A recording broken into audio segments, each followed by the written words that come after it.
সোজা দেখা করতে হয় পুরো হাসপাতালে। পানিগুলো আয় হায়, এই অনেক মাছ। আমি তো ভাবছি যে অল্প কয়টা মাছ মারা গেছে, কিন্তু আয় হায় ভাই, মনে হয় যে এই সমস্যাটা অনেক বড় একটা সমস্যা আমার কাছে। আসসালামু আলাইকুম, কি অবস্থা সবার? আশা করি সকলে ভালো আছে আল্লাহর রহমতে। আমি অনেক ভালো আছি। আজকে আবার একটা নতুন ব্লগ নিয়ে এসে বললাম তোমাদের মাঝে। আজকে বৃষ্টি নামতেছে, এই বৃষ্টি নিয়ে যেতেছি নানু গো বাসায় মুরগি আনতে।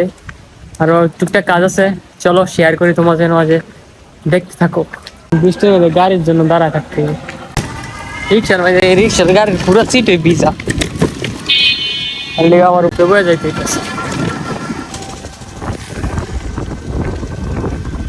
গাইস। নানুর বাসায় চলে এলাম, এখন মুরগি নিতে একটা কথা শুনলাম যে নানুর যে মাছগুলা পুষ্করিণীর মধ্যে ছাড়ছিল এটি নাকি অনেকগুলো মারা গেছে। কারণ হলো এই যে ফার্মের কারণে, ফার্মের মুরগির যে ময়লাগুলা সব পানিতে পড়ে, এই কারণে এই যে এখন মোটর দিয়ে পানি দিতেছে। পানিগুলো আয় হায়, এই অনেক মাছ। আমি তো ভাবছি যে অল্প কয়টা মাছ মারা গেছে, কিন্তু আয় হায় ভাই,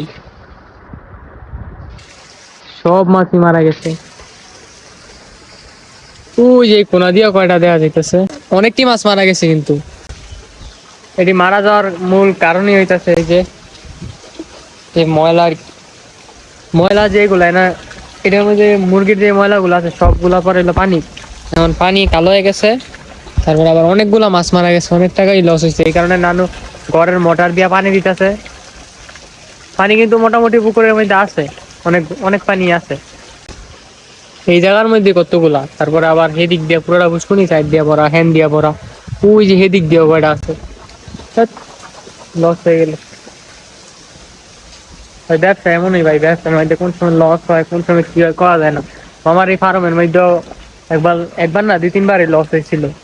অনেক মেলা টিয়া লস হয়ে যায়, আবার লাভ হইলেও ভালো টিয়া লস হয়, লাভ হয়। আবার মাঝে মাঝে একবার সমান সমানও থাকে, সমান সমান থাকলে একটু লাভ হইলে ঠিক আছে। কিন্তু যেটা লস হয়ে যায়, লসটা অনেক পরিমাণ লস হয়ে যার কারণে এইগুলা ব্যবসা করা, ব্যবসার প্রতি ইন্টারেস্টটা কমে জায়গা।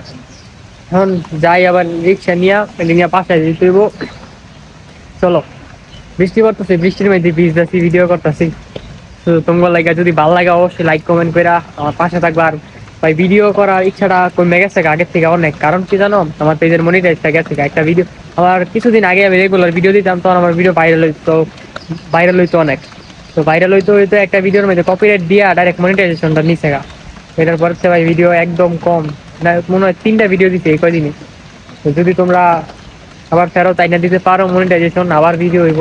এমনিতে ইনকাম করি নাই, কিন্তু মনিটাইজেশন থাকতে একটা বিশেষ সাহস আছিল যে একটা কিছু হইব ইনশাল্লাহ। তাও অনেক চেষ্টা করছি, কিন্তু হয় নাই। না হইলেও মনিটাইজেশন থাকতে ইচ্ছা ছিল যে ভিডিও করি রেগুলার, যেমন তো ভাই এটাও নাইকা। কিন্তু তোমরা যদি ফলো দাও এবং ফুল ভিডিও দেখো, আশা করি আবার আমার ফলোয়ার সব যা যা দরকার মনিটাইজেশনের জন্য সবকিছু কমপ্লিট হলে আমি আবার মনিটাইজেশনের জন্য অ্যাপ্লাই করতে পারবো। তো চলো এখন যাই, বাসায় যাই। হ্যাঁ, নানুর বাসায় আসলে আমার কাছে মনে হয় যে এই সমস্যাটা অনেক বড় একটা সমস্যা আমার কাছে। গাড়ি পাওয়া যায় না, আর একটা কিছু লেগে হইলে বাজারে যাইতে হয়। দাও, তেমন কোনো গাড়ি পাওয়া যাইতেছে না, একটা অটো আইতেছে তাও বড়, কতক্ষণ দাঁড়ায় থাকতে হয় করা যায় না। আরেকটা কথা, যেহেতু ব্লগ করার লাগে আমি এখন কোনো জায়গায় যাইতাছি না, তো আমি আমার এলাকার ভিতরে বা আশেপাশে থাইকা চ্যালেঞ্জিং ভিডিও দিলে কেমন হয় তোমরা এটা কমেন্টে জানাই দিও। যদি চাও চ্যালেঞ্জিং ভিডিও দিতে, তাহলে এটাও দিব আমি।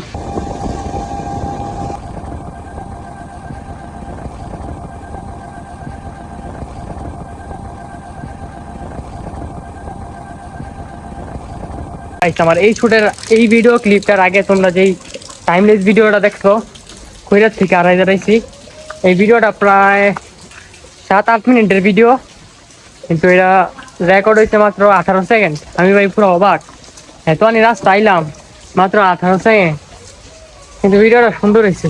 কি পিস্তা রাস্তা, যদি এনতেনে পড়ি এখন যাইতে সময়, তাহলে সোজা দেখা করতে হয় পুরো হাসপাতালে, যে অবস্থা।